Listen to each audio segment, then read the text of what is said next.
tungkol sa kaligtasan sa pamagitan ng pananampalataya lamang. Ang tawag dito ay antinomianism. Ito yung mga nag-claim na sila ay may faith pero hindi nakikita sa kanilang buhay. Ito yung mga taong nagsasabing sa pamagitan ng pananampalataya, naligtas ako at hindi ko kailangan ng mabubuting gawa. Kaya ito, ang mga mananampalatayang ito ay nire-reject ng sulat ni Santiago, pinabubulaanan, tinutuwi na ang pananampalataya ay dapat may bungang gawa. Hindi mo nakapagliligtas ng gawa, pero pinapatunayan na ikaw ay ligtas, na ikaw ay may pananampalatayang tama kung ito ay nakikita sa gawa. So ay sinulat, ang Santiago ay general epistle para sa lahat. Lahat. Ibig sabihin, ito ay para sa lahat ng Kristiyano. Hudyo man siya o Griego o Gentil. Pero ang main na sinusulatan noon, yung mga Hudyo na nagsasabing sumampalataya kami kay Kristo, pero hindi naman nakikita sa kanilang mga buhay at gawa. Pero ito ay general epistle para sa atin pa rin ito. Namatay ho si Santiago noong AD 62, sinulat ni Josephus. So ang sulat ni Santiago sa binasa natin ay isa sa pinakamahalagang katuruan at ang sulat na ito ay para sa mga taong mananampalataya. So ang title ng message natin ang dalawang mukha ng pananampalataya. 2 points lang mo. Una, a faith without work. Ang pananampalatayang walang gawa. Yun yung unang mukha ng pananampalataya. Pangalawa, ang pananampalatayang may gawa. Yung pananampalatayang walang gawa, yun yung side ng mukha ng pananampalataya na masama, unbeneficial. Ito yung deceiving na faith. Yung faith naman na may gawa, ito yung genuine, yung tunay, ito yung nakapagliligtas, ito yung nakapagbe-benefit ang church at ang mga pananampalataya, at ito ang nagbibigay ng glory sa Diyos. Madali lang mo tandaan, a faith without work, a faith with work. Yun yung dalawang mukha ng pananampalataya. Lahat ho ng tao merong pananampalataya. Wala akong tao walang pananampalataya. Kahit yung atheist, yung walang Diyos, may pananampalataya siya. Anong pananampalataya niya? Walang Diyos. Ganun no, lahat ng tao may pananampalataya. Ang tanong lang sa mga Kristiyano na nagsasabing sumasampalataya kay Kristo, ang faith ba nila ay with work o without work? So 2 points. Faith without work. Umpisahan natin sa faith without work. Sa sulat ni Santiago, sa chapter 2, verse 14 to 26. A faith without work. Sa chapter 14, sabi niya, mga kapatid, ano ang pakinabang kung sasabihin ng isang tao na siya ay may pananampalataya, ngunit hindi naman niya ito pinapatunayan sa gawa? Maliligtas ba siya ng ganong uri ng pananampalataya? Tinatanong ni Santiago yung mga leader niya, anong mapapakinabang kung sasabihin mo na sumasampalataya ka, believer ka, pero hindi mo ito pinapatunayan sa gawa? Mapapakinabangan ba ito? Maliligtas ka ba nito? So ang a faith without work is a faith that cannot save. Ang pananampalatayang walang kalakip na gawa ay pananampalatayang hindi makapagliligtas. Ang salvation mo is not by works but it is by grace through faith. Pero ang katibayan ng kaligtasan ay makikita sa gawa. Pwede yung i-claim ng bawat isa na siya ay may pananampalataya, pero ang evidence noon sa harap ng tao ay ang kaniyang gawa. Diba? Kaya nga madalas kino-quote Ephesians 2:8-9, for by grace you have been saved through faith, it's not by your works, but it is by grace through faith, not by works, so that no one can boast. Pero pinakalimutan natin yung 10. Yung 10 ay sinasabi dito, kaya kayo naligtas dahil para sa mabubuting gawa. Ang ginawa ni Santiago, isang rhetorical question. Anong pakinabang ng pananampalatayang sinasabi mo kung hindi nakikita sa gawa?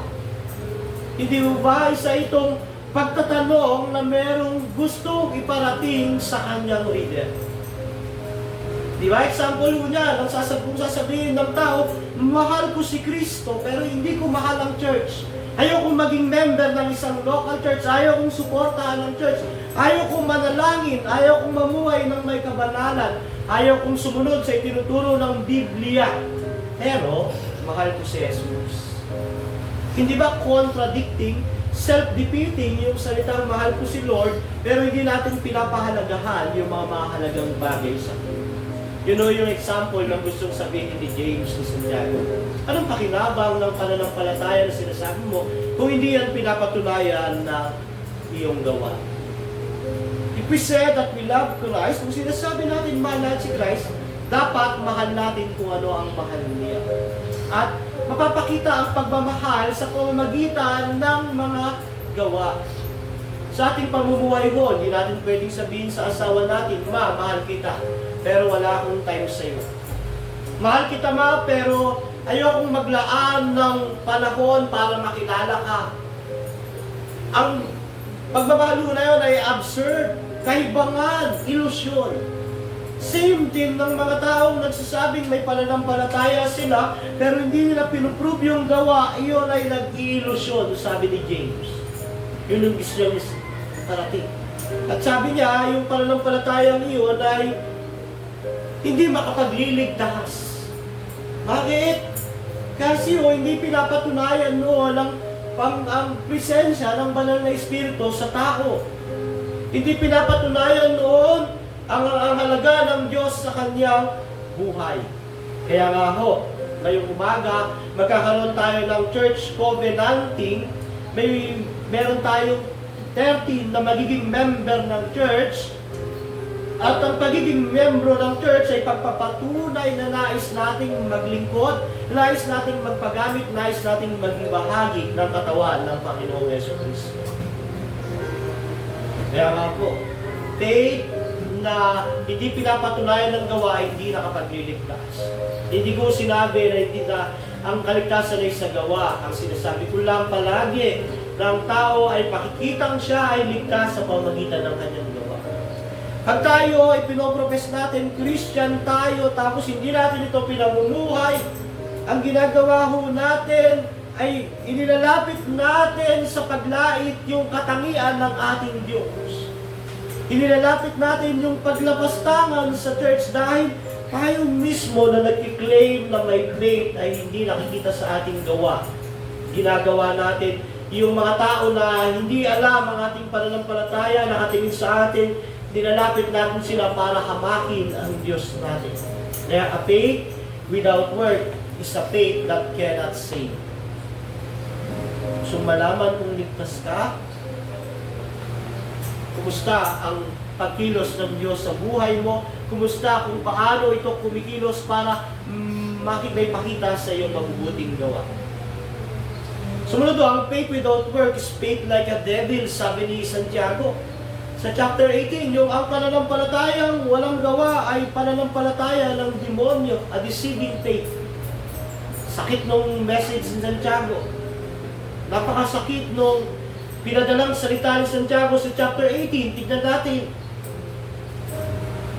Ito si Santiago, yung talagang direktahan pag mag-preach. At malamang kung mabubuhay si Santiago sa panahon ngayon, baka sasabihin nila ng mga tao, ay grabe, judgmental yan si Santiago. Pero ito yung sinasabi ng Bible, chapter 18. Ngunit may nagsasabi naman, may pananampalataya ka at may gawa naman ako. Ipakita mo sa akin kung paano maaaring magkaroon ng pananampalataya ng walang magawa. At ipapakita ko naman sa iyo ang aking pananampalataya sa pamamagitan ng aking magawa.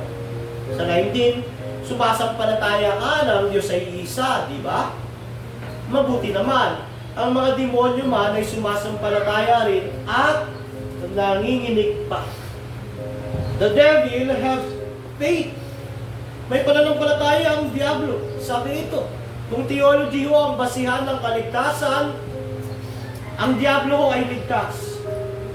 Kung theology ang basihan ng totoong pananampalataya, ang diablo ho ay may totoong pananampalataya. Pero hindi sapat ang knowledge. Hindi sapat na meron kang alam. Oo, mahalaga ang kaalaman sa Diyos. mahalaga ang theology. Pero ang theology dapat mag-lead sa doxology, sa good works. Ito sinasabi ni Santiago na yung devil, may faith siya pero hindi siya saved. So yung mga tao na nagsasabi, sabi ni Santiago, ganito lang naman gusto sabihin. Kung sinasabi mo may pananampalataya ka, walang gawa, eh kagaya ka lang ng demonyo. Yung demonyo nga, nanginginig pa eh. So, ang mga tao sinasabi nila nananampalataya, may knowledge yan kay Christ, yet hindi nila pinapakita sa buhay nila. Sila yung mga sinasabi ni Santiago.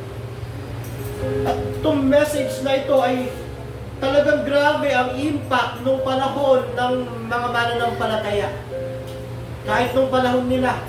Actually may mga reformers na hindi ito tinanggap. Hindi ito tinanggap ni Luther dahil kumukontra sa paningin nila sa turo ni Pablo. Pero later on, habang inaaral niya, nakita niya pinatitibay pala na ito ang turo ni Pablo. Na ang totoong may faith ay dapat merong bunga ng words. Sabi niya, sumasampalataya ka ng Diyos sa isa. Mabuti naman, ang mga demonyo man ay sumasampalataya rin. Nanginginig pa nga. Very harsh. Pero yun ho yung reality. Kaya nga ang rhetorical niya, may pananampalataya ka, may gawa naman ako. Ipakita mo sa akin kung paano yung pananampalataya mo na walang gawa. Ako, hindi ko kailangan magsalita, kailangan ko yung gawa. Sa church minsan hindi kailangan yung maraming sinasabi tungkol sa pananampalataya. Hindi kailangan yung maraming patotoo kung paano sa pananampalataya mo ang kailangan yung maraming ipinapakitang gawa. At yung gagawin mo ng mga mananampalataya na maging miyembro ng isang iglesia ay pagpapakita ng pagnanais natin sumunod kay Jesus. Pero ang focus rito talaga ni Santiago ay tungkol sa pagtulong sa kapwa. Tungkol din sa hindi pagtatangi ng tao. Pero kasama din dito yung mga gawaing pinagkatiwala sa atin ng Diyos. A faith without work is a devil faith. Sumunod doon, chapter 20. Isa kang hangal, nais mo bang patunayan ko sa iyo na walang kabuluhan ng pananampalatayang walang kasamang gawa? A faith without work is a foolish faith, kabangmangan. Sabi ni Santiago, isa kang hangal. Grabe yung kanya, grabe yung attack niya rin sa mga Hudyo, sa mga reader niya na babasa. Isa kang hangal. Ang sinasabi ni Santiago, ang pananampalatayang walang gawa ay isang kahangalan. Kaawa-awa, kabangmangan, walang kabuluhang pananampalataya, a foolish faith. Hindi lang daw, hindi kayang magligtas ng pananampalatayang walang gawa, devil faith pa yun, foolish faith pa yun. Sa Bible ho, maraming example na. Isa ho diyan si Judas. Si Judas ay kasama sa 12 disciples. Ang mga preaching ni Christ narinig niya. Kasama siya kung saan pupunta si Kristo. Pero, pinagkanulo niya ang Panginoong Jesucristo. Pastor, nakatakda siyang garonin. Oo, pero meron siyang responsibilidad na gawin kung ano yung tama. Nababasa niya yung kasulatan kung ano yung revealed will na dapat gawin. So si Judas, yung pagpapakita ng faith without works. Nagkasala si Judas, mga kapatid. Pero, pwede namang i-record sa inyo. Kung ano yung kasalanan ni Judas, ganun din naman yung kasalanan ni Pedro. Mas matindi pa nga si Pedro. Face to face, di ba? Sabi ni Pedro sa Panginoong Jesus, hindi ako papayag na mamatay ka over my dead body. Pero nung hinuwi nila si Kristo, nandun sa paligid, naalala niya yung sinabi ng Panginoong Jesus na pag tumilaok ni manok, 3 beses mo kayo pagkakalulo. So habang nandun siya, may mga nakakita sa kanya, kasama ka noon na 3 beses niyang idininay sa harapan ng Panginoong Jesucristo. Pagkatapos yung tumilawak yung manok.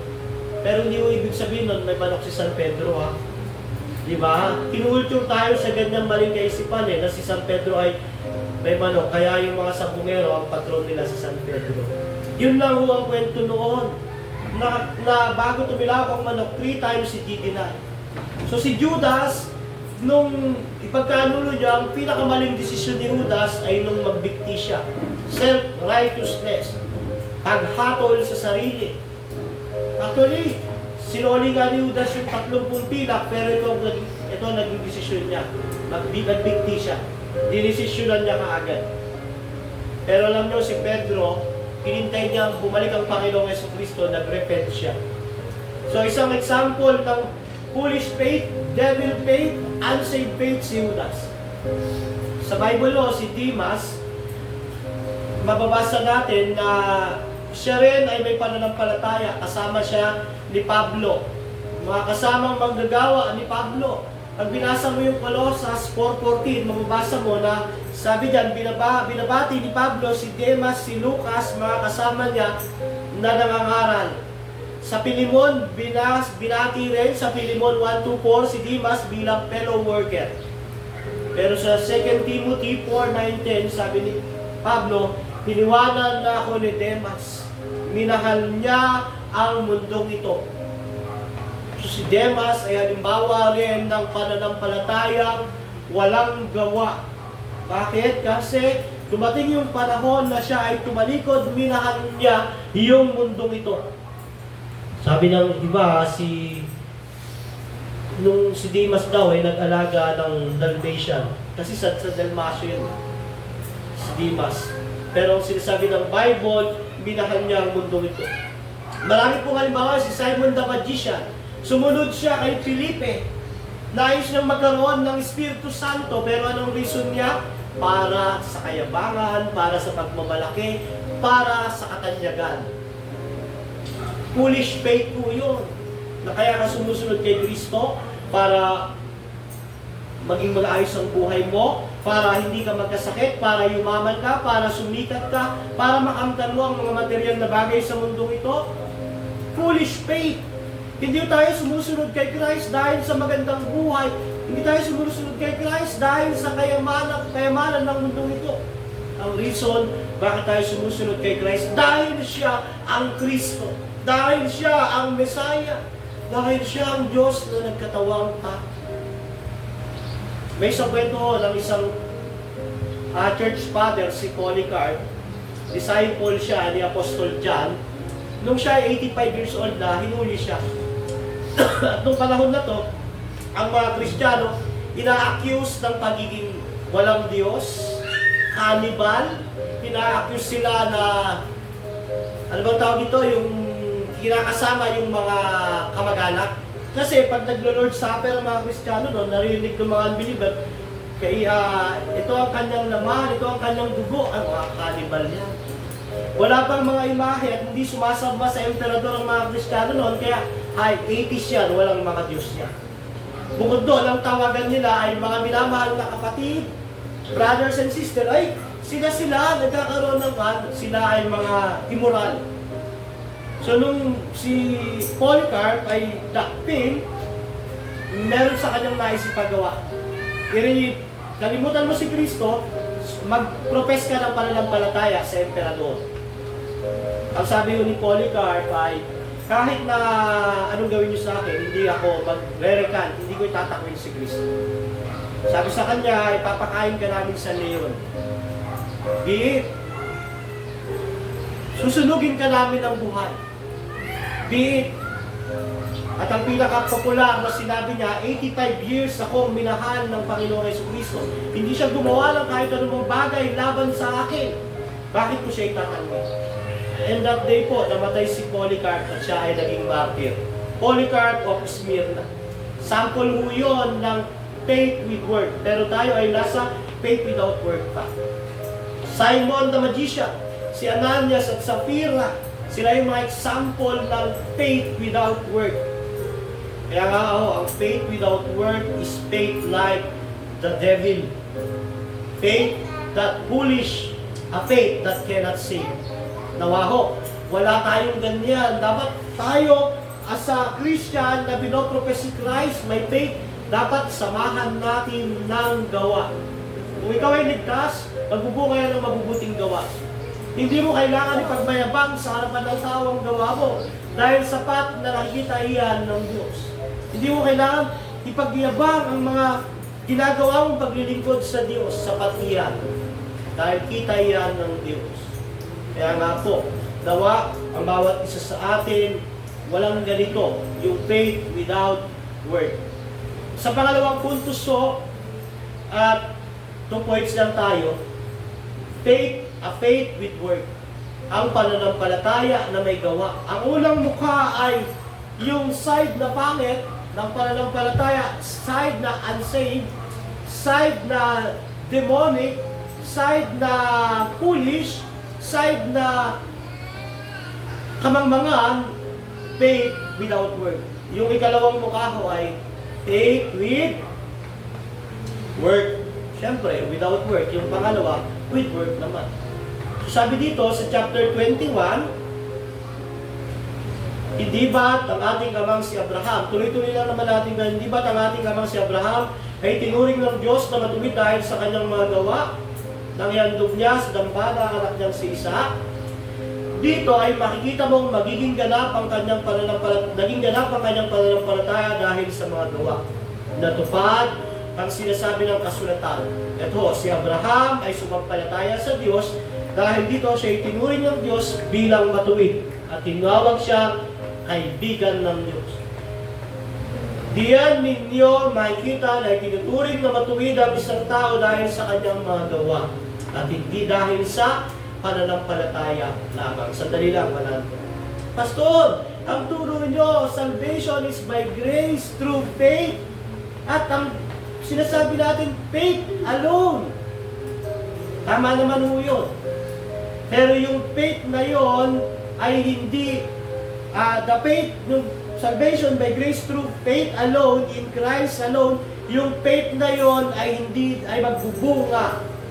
Hindi ho yun mananatiling faith lang, magbubunga yun ng words. Kaya sabi dito ni Santiago, na tinuring na matuwid si Abraham dahil sa kanyang mga gawa, hindi dahil sa pananampalataya lamang.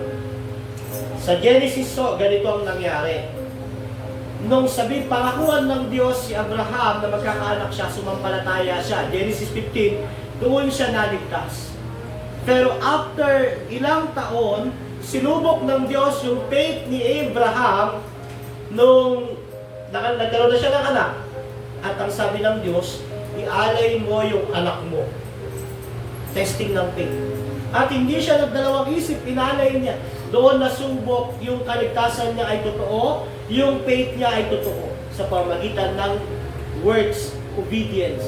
So ang sinasabi ko dito ni James, ang kaligtasan ay ang ugat at puno ay faith, pero ang bunga noon ay works. So hindi mo naghihiwalay ang faith sa works. Pero ang salvation is by faith in Christ. At ang faith na yon ay magbubunga ng good works. Sa 25, gayon din si Rahab, ang babaeng nagbebenta ng aliw. Pinatuloy niya ang mga espiya ng Israel at itinuro pa sa kanila ang ibang daan upang makatakas. Dahil sa ginawa niyang iyon, siya ay tinuring na matuwid. Ang faith na may pananampalataya ay nagpapatunay ng righteousness. Nagpuprove ng salvation. Si Abraham ay sumampalataya sa Diyos dahil pinakita niya ito sa kanyang pagsunod at gawa, tinuring siyang matuwid ng Diyos. Nung siya ho ay testingin. So, ang totoong mananampalataya, malalaman mong genuine ng faith pagdating ng testing, pagdating ng pagsubok, pagdating ng problema. Madali yung maging Kristiyano pag masaya lahat. Madaling maging Kristiyano pag walang problema. Madali yung maging Kristiyano pag walang mga mabibigat na pag-uusig. Pero mapapatunayan ang pagiging Kristiyano pag dumating na yung pag-uusig, pagsubok, pag-testing. At ito yung kay Abraham. Nung naligtas siya, yung pangako ng Diyos, magkakaanak siya, yayaman siya, yung kikilalanin siya bilang Father of all nation, masaya yun. Pero nung tinest na yung faith niya, ibigay mo yung aking anak, yung anak mo sa akin, ialay mo, iyon ang hindi masaya. Pero alam niyo, sabi ng Hebreo 11, sumampalataya si Abraham. Hindi siya nagtanong, hindi siya nag-alinlangan, ilalay niya si Isaac. Sa Christian life mo, madali mo maging Christian. Madali maging member ng church pag walang problema. Pag walang mga obligasyon. Pag walang commitment. Pag walang responsibility. Pero paano na pag kailangan na ng commitment, kailangan na ng responsibility, kailangan na ng accountability? Sa panahon natin na hinubog tayo sa consumerismo, yung consumerismo, yung kung ano lang yung papakinabang ko, napakahirap. Pero bilang mananampalataya, doon mapuprove our faith. Pag puro na sakripisyo, pag puro na pag-uusig. Kaya ako, nung first century, yung mga first century Christian, genuine yung mga yun. Bakit? Kasi pag tumanggap ka kay Kristo nun, sumampalataya ka kay Kristo nun, kaakibat nun pang-uusig. Mawawala ang mana mo, mawawala ang pamilya mo, mawawala ang nationality mo bilang Hudyo pag sumunod ka kay Kristo. Yun yung pagtanggap, yun yung pananampalataya ng first century. Pwede kang mamatay. Actually maraming namatay na Kristiyano nun. Pero hindi nila dinilay si Christ. Bakit? Dahil sa faith. Sa panahon nila noon, yun ang testing ng faith. Sa atin, panahon ngayon, kumusta ho ang ating faith? Is it working? Nag-work ba yung faith natin? Nakikita ba? Noon ang mga Kristiyano, kahit ibigay mo ang 1 hektaryang lupain, hindi niya tatanggi si Kristo. Ganun sila ka-faithful. Kaya nga ako di ba nung umakit sa langit si Kristo, yung mga disipulo, binartir lahat, in-execute, pinatay. Pero yung mga faithful na Christian, hindi nila dininay si Christ. Nawa, maging aral sa atin yun as a church. As a covenant member ng church na ito. Every time na naisip mo magkompromiso, every time na iniisip mong i-deny si Christ sa pamamagitan ng iyong gawa, isipin mo yung ginawa ni Kristo. Isipin mo yung mga unang Kristiyano. Kung paano kahirap ang dilakhanan nila. Bakit ito tinesting si Abraham? Para ipakita yung tibay ng kanyang pananampalataya, yung kanyang totoong pananampalataya. Para subukin yung pagtitiwala niya sa Diyos. Para ituro siya kay Kristo. Alam niyo ba't sinusubok yung pananampalataya natin? Para ituro tayo kay Kristo. Every time na na-challenge yung faith mo, dumadaan sa pagsubok, ang gusto nun sabihin palagi sa'yo, sino ang pinagtitiwalaan mo? Ang Kristo, ang Panginoong Jesucristo, ang mundong ito. Sino ang pinagtitiwalaan mo? Yung mga material na bagay sa mundong ito, o ang Panginoong Jesucristo. Yun ang gusto i-point nun. Pag tinetesting yung faith natin, itinuturo tayo nun kay Kristo. Kaya ang mga tapat na Kristiyano, pag tinetesting ang faith, ang tamang gawin, tumingin kay Kristo. Kasi pag halimbawa, sinubok ang faith mo, hindi ka tumingin kay Kristo, talagang tatalikod ka minsan, madadapa ka minsan. Lalo na ho sa mga kapwa ko, kapatid ko, mananampalataya, pag dumating yung mabigat na testing, tumingin ka kay Christ. Huwag mong tingnan yung mga pansamantalang bagay sa mundo nito. Tignan mo si Kristo kasi ang layunin, bakit tinetest ang faith mo? Para tumingin ka kay Kristo. Para magtiwala ka kay Kristo. At yun yung nasa kaisipan ni Abraham na itong anak ko, pag inalay ko, pinatay ko ito bilang pangalay, bubuhayin ito ng Diyos. Pero ito ang ginawa ng Panginoong Diyos. Hindi pinayagang may alay si Isaac. Merong kordero na inilagay doon at yun ay simbolo ni Kristo. Ganon din sa atin. Every time na tinetest yung faith natin, hindi yung tayo tinetest para ibagsak, tinetest tayo para ipakita sa atin ang Panginoong Jesucristo. Yun ang nangyari kay Abraham. Nung siya ay tinesti, nais ipakita sa kanya ng Diyos kung gaano kabuti ang Diyos na merong ipinadala bilang kahalili sa kanyang anak. At yun ay simbolo ng Panginoong Jesucristo. Ang sabi unang talata na yung God will provide. Yan yung madalas sila hijack nila talata. Pag may problema sa pera, ang iko-quote, God will provide. Pag may problema sa mga bagastusin, God will provide. Pero ang kino-quote puroon sa Genesis na iyon, God will provide. Magpapadala ang Diyos ng isang kordero para magligtas sa mga taong makasalanan. So minsan, pag nakita niyo yung verse na yun, God will provide, usapin ng pera, out of context po yun. Ang usapin doon ay pagpapadala ng isang kordero na magliligtas sa kasalanan ng tao. So, simulo to, si Rahab, naman ay example. Una, si Abraham, si Rahab naman. Si Rahab ay isang prostitute. Nung itest ng Diyos si Rahab, nung itest ng Diyos si Rahab, alam niyo ang kalagayan ni Rahab. Nandun siya sa isang bayan sa Jericho at ang lahat doon ay mga pagano. Nabalitaan nila na paparating na ang hukbo ng Israel at sila na ang susunod na sasakupin.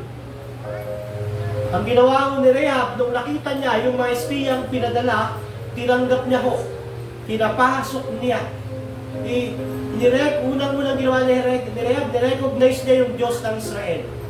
Pangalawa, iniris niya yung buhay ng pamilya niya para sa mga espiya na pagpapakita ng pananampalataya sa Diyos. Ang pananampalataya ho ay may kaakibat na pagkilala sa Diyos at may kaakibat na responsibilidad. May pag-risk. Di ba? Marami ho tayong risk. Kahit sa trabaho, bawa, papatunayan mo yung pananampalataya mo, may risk ka diyan. Pwede kang tanggalin. Pero nasa iyo, sinong pipiliin mo? Kanino ka titingin? Di ba? So dito si Rahab, nung tines yung faith niya, may risk. Pag nahuli yung espiya, papatayin sila buong ang kanya. Pero ito naman yung risk sa kanya. Pag hindi naman niya pinatuloy yung espiya, kasama siyang mamamatay doon sa Jericho pag sinakop yun ng Israel. Alam niyo ang ginawa nila, mas pinagtiwalaan niya yung Diyos ng mga Israelita. So ano naging bunga noon? Naligtas yung kanyang pamilya sa kapahamakan. Siya ay kinilala ng Diyos at mula kay Rahab, lumabas ang angkan ng Panginoong Jesucristo. So ang faith na ito na may pagkilos ay nagpapatunay ng magiging matuwid. So ang sumunod ang faith na may gawa ay napakipakinabang, may pakinabang sa kapwa Kristiyano. Sa 15 to 16, babalik ko tayo. A faith with work is a faith that beneficial to Christian and to his neighbor. Verse 15 to 16. Halimbawa, may isang kapatid na walang maisuot at walang makain. Kung sasabihin niyo sa kanya, ba't mo bayan ka nawa ng Diyos, magbihis at magpakabusog, ngunit hindi niyo naman siya binibigyan ng kanyang kailangan. Anong silbi niyon? Ngayon din naman, patay ang pananampalatayang walang kalakip na gawa. Paano ho yung pananampalataya na may gawa ay magiging blessing, beneficial sa mga kapwa natin? Una ho, sa kwento na to. May nagsasabi na, uy, kawawa ka naman, sister, brother. Magpakabusog ka kasi ang payat-payat mo na. Walang pabili ng pagkain, hindi naman natin binibigyan. Hindi natin tinutulungan. Uy, brother, sister, mapupunta ka sa impyerno pag kawawa naman itong tao ito, mapupunta sa impyerno ito pag hindi nakilala si Kristo. Pero hindi naman natin sinishare yung gospel. Hindi naman tayo nagba-Bible study sa kanila. Hindi naman natin ini-invite sa church. Meron bang pakinabang yung kapwa noon? Kung sasabihin lang natin na kawawa naman ang pamilya na ito, mapapahamak sila, wala silang makain kung wala, pero wala tayong aksyon na ginagawa. Ang sabi ni James, patay ang pananampalatayang walang kalakip na gawa. Ang gawa ko ay pagpapakita ng pag-ibig. Mga kapatid, kahit sabihin mo palagi sa kapatid mo, God bless, mahal kita, magpakabusog ka, mapunta ka sana sa langit, nawawag mapahamak yung kaluluwa mo. Pero kung walang kasamang gawa na pagtulong, pangangaral, pagnanais na talagang makasama sila, pagnanais na talagang by work ay ipakita yung pag-ibig, wala akong pakinabang. Kasi ang work ay expression ng love. Ang gawa ay pagpapakita ng pag-ibig. Kaya nga ho, mga kapatid, ang pagmamahal mo ay pagkilos. Ang love mo ay action word. Tandaan natin, love is an action word. Kasi madalas ng college, what is love? Love is blind. Maliw yun. Ang meaning ng love, love is an action word. Verb. Expression ng love ay ang mabubuting gawa. At ang mabubuting gawa ay pagpapakita ng pananampalatayang totoo. So paano natin papakita yung pagmamahal natin sa mga kapwa natin? Una ho, maging involved tayo sa ministry ng church, sa Bible study. Maging involved po tayo sa pangangaral, pag-i-invite. Maging accountable po tayo sa ginagawa ng church. Maging charitable din po tayo. Halimbawa, magkaroon tayo ng mga program feeding, basta may feeding, sharing the gospel. Tanggalin mo natin yung kaisipan na sarili ko lang, ako lang. Kasi ang faith ko, laging merong akibat na gawa. At doon lamang magbe-benefit yung ating kapwa. At mga kapatid, ito yung pinakasimpleng pagpapakita ng love. Sharing Christ to your neighbor. Sharing Christ. Pero mahirap naman, sinesharean mo, pero masama naman ang ugali mo. Hindi pa rin dapat. Diba? Kasi nakatingin pa rin ang tao doon sa tao pa rin. Lalo yung mga bagong believer, yung mga immature pa sa church, kay Christ, ang unang tinitignan niyan, yung mga bago. Yung tao ang tinitignan niyan. Reality po yun. Pag bago ang mananampalataya, hindi pa siya ganun kalalim. Ang unang titignan niyan, yung tao na nagbabahagi ng salita ng Diyos. Saka lang yan siya makakatingin ng todo kay Kristo pag nagmamature siya. Marirealize niya, ay, makasalanan din pala iyon. Pero habang bago po, kung tayo ay nag-share, dapat din may papamuhay din natin yung sinishare natin. Sabi nga ho, ang unang pagpapakita ng pagmamahal, yung pagbabahagi kay Kristo, pag-i-encourage sa kanila, paglilingkod sa kanila, at pag-i-invite sa kanila sa church. Yung mga kapatid ko na mga kasama sa covenant membership, isa-usa na yun natin yan. Ibahagi si Kristo. Paglingkuran yung kapwa natin. Paglingkuran yung bawat isa sa atin. Sa logo ng local church, sa paningin ng Diyos, pantay-pantay ho tayo. Tayo ho ay may kanya-kanyang responsibilidad, pantay-pantay. Kaya nga ho, bilang mga tinawag ng Diyos, hiniraw ng Diyos, dapat maipakita yung pananampalataya sa pamamagitan ng mabuting gawa. Sa verse 26, at dito tayo magtatapos, kinonklud ni Santiago, pagkatapos ng basahin 14 to 25, nagbigay siya ng conclusion, patay ang katawang walang espiritu. So ang katawang walang Holy Spirit ay unsafe, patay. Ngayon, kinumpara niya, ngayon din naman, patay ang pananampalatayang walang kasamang gawa.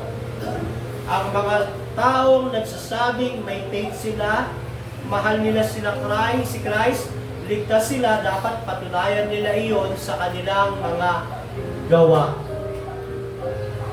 Ang mga taong nagsasabing mahal ko ang Diyos, sumasampalataya ako sa Diyos, ligtas ako, may buhay akong na walang hanggan, hinirang ako ng Diyos, dapat patunayan nila iyon sa pamamagitan ng kanilang gawa.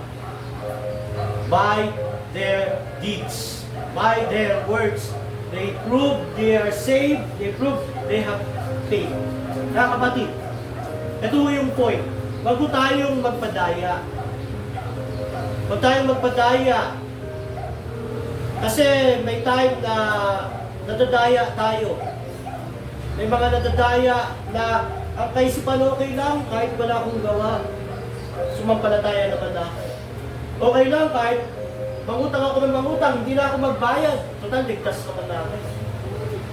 Alam nyo, may narinig akong ganyan na dahil sa antinomianism, yung katuruan na hindi ka na nagkakasala sa Diyos pag sumampalataya ka, sa tao na lang.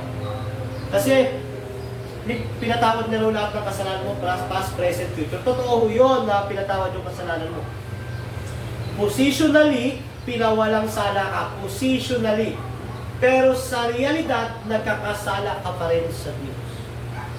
So, bilang mananampalataya, kailangan mo pa rin sumunod sa 10 utos, kailangan mo pa rin ipakita sa gawa ang iyong kaligtasan.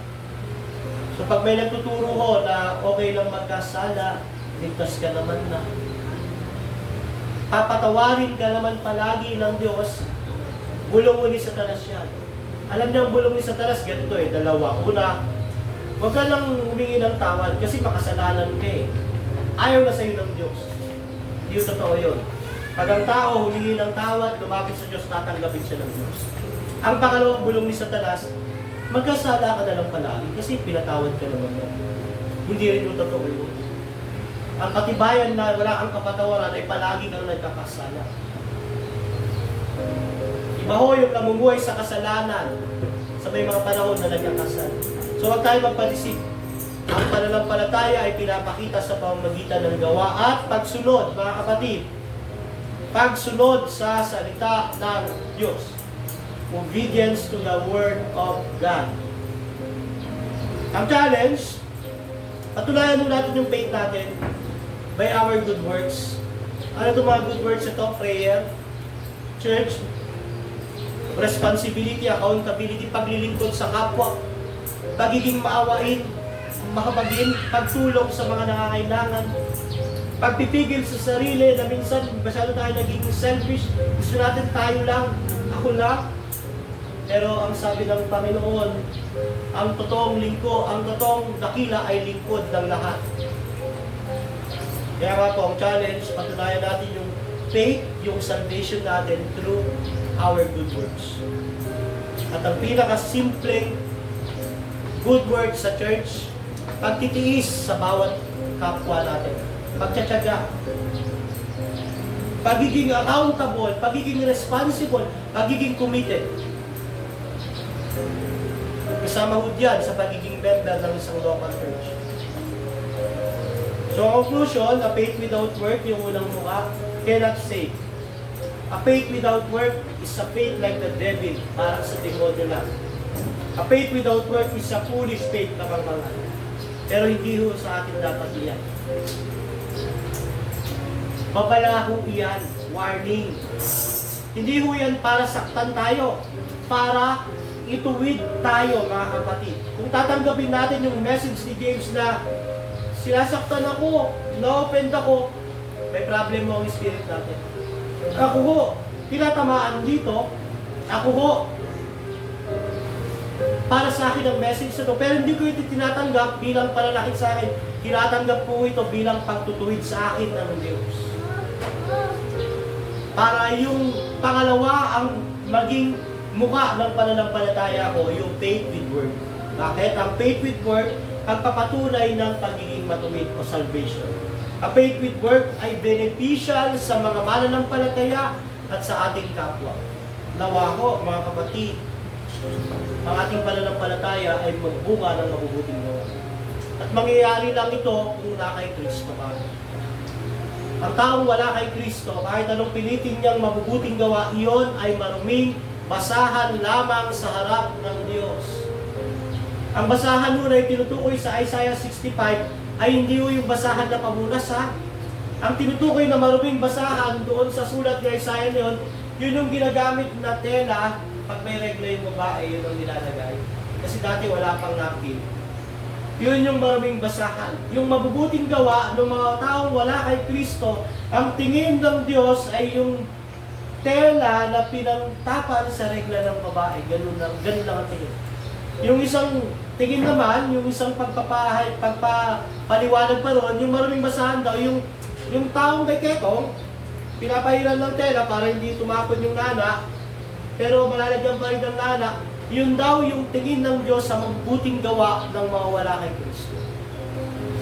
ang mga taong wala kay Kristo, hindi kailanman makakagawa ng mabuti sa harap ng Diyos. Makakagawa sila ng mabuti sa harap ng tao, morality, pero sa harapan ng Diyos. Pero yung mga taong na kay Kristo, ang kanilang gawa ay mabangong sa Diyos dahil ginawa iyon sa pamamagitan ni Kristo. Bakit to? Dahil merong tagapamagitan, yung anak. Tatanggapin yun ng Diyos na parang gawa ng kanyang anak. Kaya nga mga kapatid, ang gawa natin dapat para kay Kristo. Para kay Kristo. Para kay Kristo. Kung gusto mong mapagtibay ang mabuting gawa mo, ikaw ay mabuting tao sa moralidad, pero wala kay Kristo, basahan lang ko yung mabuting gawa. Pero kung gusto mo maging kalugod-lugod sa harap ng Diyos ang mabuting gawa mo, sabi ng Biblia, lumapit ka kay Kristo. Kayo na mga napapagal, kayo na mga nahihirapan, nabibigatan sa inyong mga pamatok, lumapit kayo kay Kristo. Bibigyan niya kayo ng kapahingahan. At yung mabubuting gawa natin, iyon ay tatanggapin ng Diyos dahil kay Kristo. Paano ang paglapit na ito? Pagsisihan natin at talikuran ng kasalanan, sumampalataya kay Kristo. At ang pagsampalataya ay pagbabago ng isip. Metanoia, changing of mind, mga kapatid. Ang pananampalataya ho, hindi pa iyak-iyak, hindi pa luhod-luhod, hindi pa untog-untog ng ulo. Hindi yun ang pagsisisi. Ang pagsisisi ay pagbabago ng isip. Changing of mind. May dalawa kang babaguhin sa kaisipan mo. Una, sa sarili mo. Baguhin mo ang isip mo na kaya mong iligtas ang sarili mo. Na kaya mong gumawa ng mabuti sa harap ng Diyos. Baguhin mo yung kaisipan na yun. Ang maging kaisipan mo, isa kang makasalanan. Totally depraved. Walang kakayahan. Walang kakayahan lumapit sa Diyos. Yun o yung unang pagbabago ng isip. Yun ang repentance. Pagbabago ng isip sa sarili. Pangalawa, pagbabago ng isip kay Kristo. Marami yung Kristo sa paligid. May Kristo na pag tinanggap mo siya, hindi ka na maghihirap, hindi ka na magkakasakit, gaganda ang buhay mo, matutupad mo yung pangarap mo. Yung Kristo na ho yun, hindi yun ang Kristo ng Biblia, yun ay Kristo ng prosperity gospel. Baguhin mo yung isip mo kung yun ang Kristo mo. Kung yung Kristo mo naman ay yung Kristo na nakapako pa rin sa krus, hindi yun ang Kristo. Dahil yung pagpapako sa krus, 3 oras mo yun. 3 oras lang yun. So kung yun ang Kristo mo, yung nasa dingding, baguhin mo ang isip mo. Kung ang Kristo mo naman ay tao lang, baguhin mo ang isip mo. Kung ang Kristo mo ay Diyos lang, baguhin mo ang isip mo. Kung ang Kristo mo ay propeta lang, mabuting guro, ang Kristo mo ay pag tinanggap ko siya, gaganda ang buhay ko, baguhin mo ang isip mo. Ang Kristo na dapat natanggapin mo at sampalatayan mo, ang Kristo na Diyos na nagkatawang tao. Ang Kristo na hatol sa sanlibutan. Ang Kristo na nagbibigay ng buhay na walang hanggan. Ang Kristo na tatanggapin mo ay yung Kristo na soberano, makapangyarihan sa lahat. Siya yung pinagmulan ng lahat ng bagay sa mundo ito. Siya ang salita ng Diyos. Siya ang Diyos na nagkatawang tao, ang ikalawang persona ng Trinidad. Yun ho ang repentance, metanoia, changing yourself, changing of mind, pagbabago ng isip sa sarili, pagbabago ng isip kay Kristo. Kaya ka mga kapatid, pag sinabi kong pagsisihan niyo ang inyong mga kasalanan, pagbabago ng isip. Talikuran, yung maling Kristo, maling kaisipan sa sarili, kalimutan. At sumampalataya, magtiwala sa natapos, nagawa ni Kristo sa krus ng Kalbaryo. Nawa ho, ngayong umagang ito, naging pagpapada ang mensahe sa bawat isa.